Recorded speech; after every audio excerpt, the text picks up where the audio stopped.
Boxing and MMA fans worldwide went crazy when it was announced.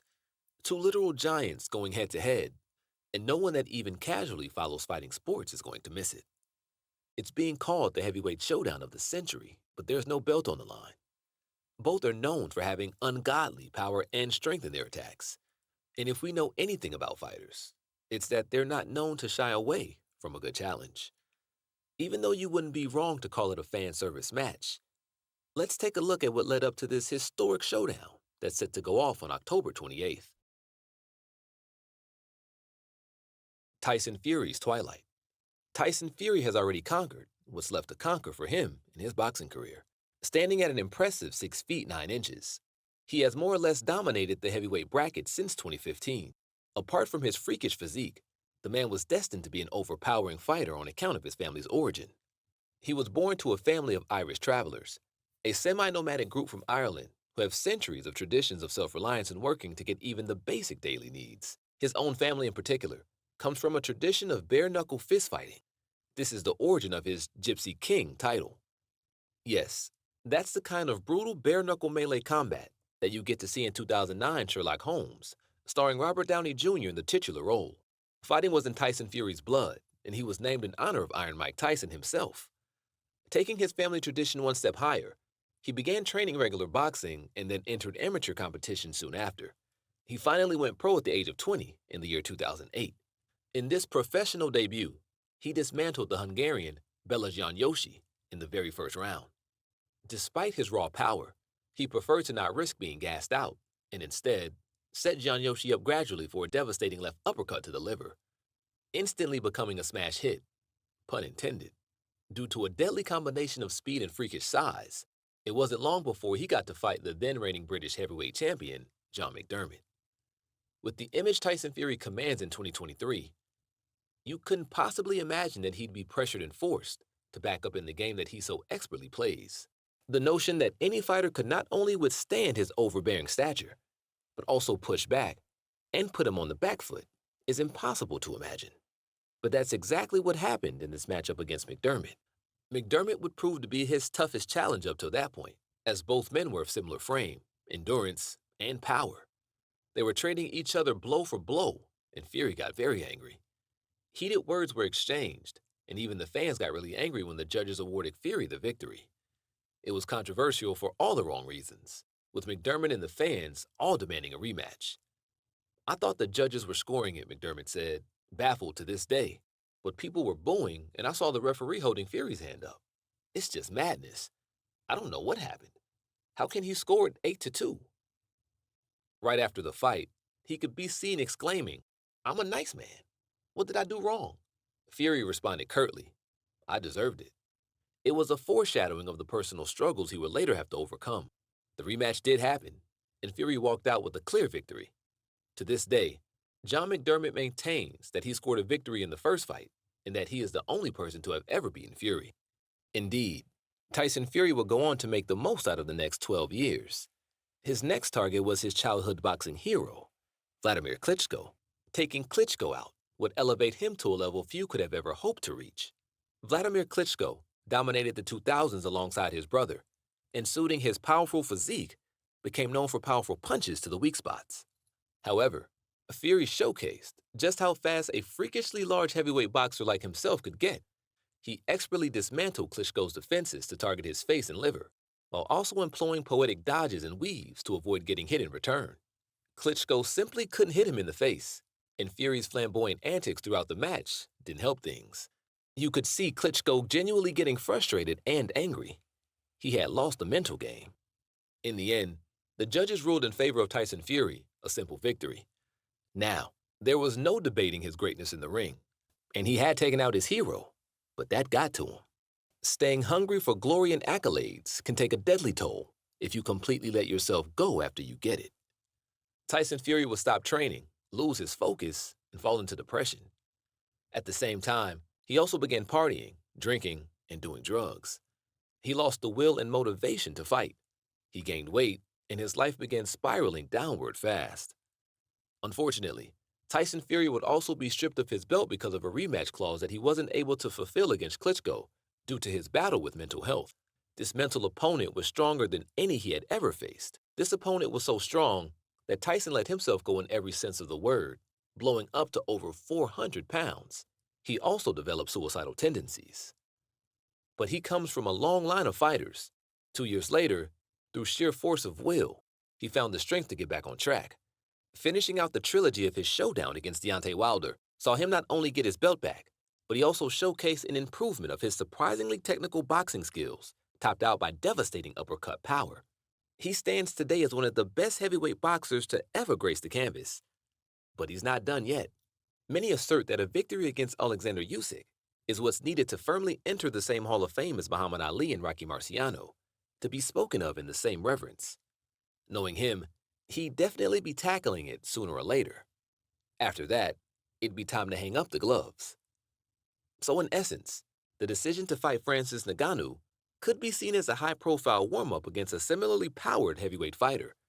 Since it's a non-title boxing match, if he ends up winning, it's going to be a powerful tool of both self-motivation and external media motivation for him to go forward with taking on the Ukrainian. In that matchup of an unstoppable force meeting an immovable object, Tyson Fury would benefit from being able to move against the immovable object.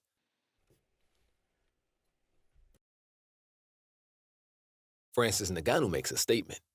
Francis Ngannou is the son of a Cameroonian street fighter, but he was forced to fight daily for his life from a very young age. Born in Cameroon to abject poverty, he didn't even have the means of taking lunch with him to school, or even a pen to write with. His parents divorced early, and he spent much of his teenage years doing back-breaking labor in a sand refinery. Life was a constant struggle from the get-go, and he had to fight for a dream of a comfortable life. He decided that the best way to do it was to be a boxer and fight like his father did. That's why he took the fateful decision to become one of the thousands of African migrants who began to cross into Europe in the early 2010s, avoiding death, disease, and destruction on the trail to Spain. He made it into the country after undertaking a dangerous boat trip across the Mediterranean. That was a victory to celebrate, as even though he was in a Spanish detention center, his life was no longer at risk. But one last hurdle remained before he could get started: language. Being Cameroonian, French was his pathway to the rest of the world, and therefore, he made his way to Paris with 50 euros in his pockets. Walking into a gym, he declared to its trainer the following: "I have no money. I got here yesterday. All I want is a place to train, because I want to become a world champion." And that's how he got his spot as a student in that boxing gym. He set up camp in a parking lot where he lived temporarily as a base. The parking lot was so nice, he said, I didn't even feel homeless. He would make the switch to training MMA not long after. As his boxing coach Didier Carmon explained, that MMA was the up-and-coming sport, where he'd have a better chance of making money. But why did we tell you a lot about all of these struggles that don't have much to do with his fighting style to begin with? Well, we'll get to that soon. But it's important for us to understand the dispute he had with UFC boss Dana White that led him to agreeing to a fight against Tyson Fury. He entered UFC in 2015 with a 5-1 record from a different league. He instantly became known for his sheer strength, which he used to take down the likes of Andrei Arlovski, all his might to bounce back, as by this point, he was fast becoming popular and had amassed a sizable amount of wealth. Deadly opponents such as Junior Dos Santos and Cain Velasquez fell in the face of his sheer strength before he got to fight Stipe Miocic again in UFC 260 in March 2021 to become the new UFC heavyweight champion.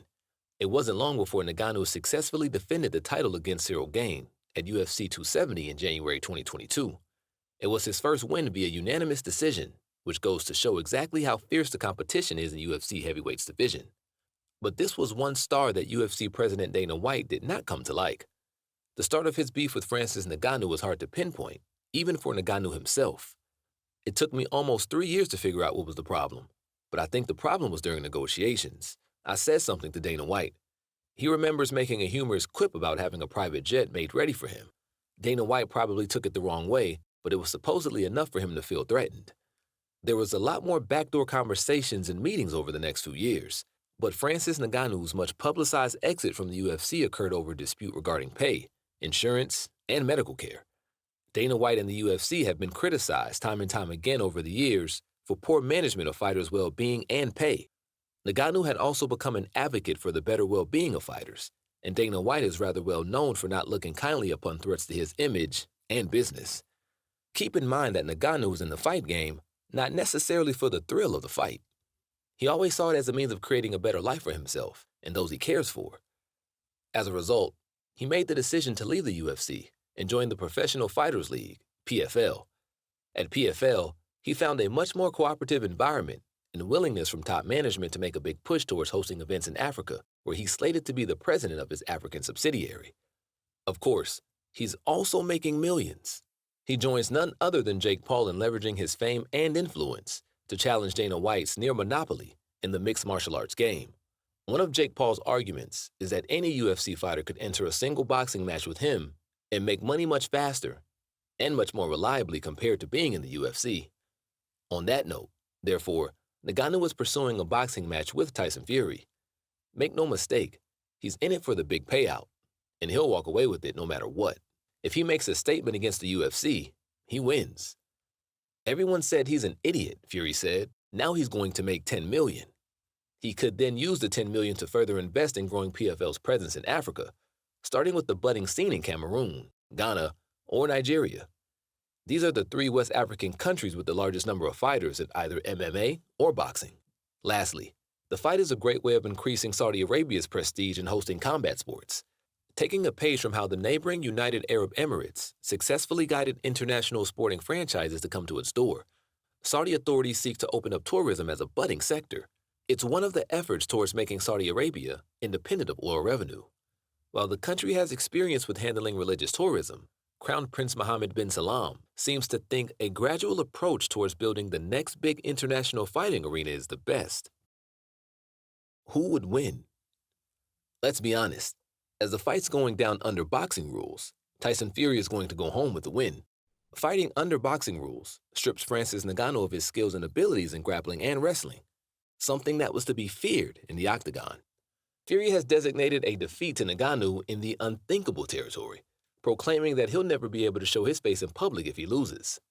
Even then, it's not a challenge that he's taking lightly, as his opponent is more than a proficient striker and capable of dishing out deadly hooks. After all, Ngannou set his sights on being a boxer at first, but Tyson Fury is lightning fast for a heavyweight fighter. Those quick jabs can easily dismantle any defense Francis Ngannou sets up, and if he can land a couple of strong strikes in succession, it's game over.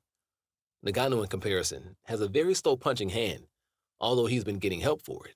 Even Mike Tyson is in his corner. And that's why this isn't a fight that Tyson Fury can simply walk over.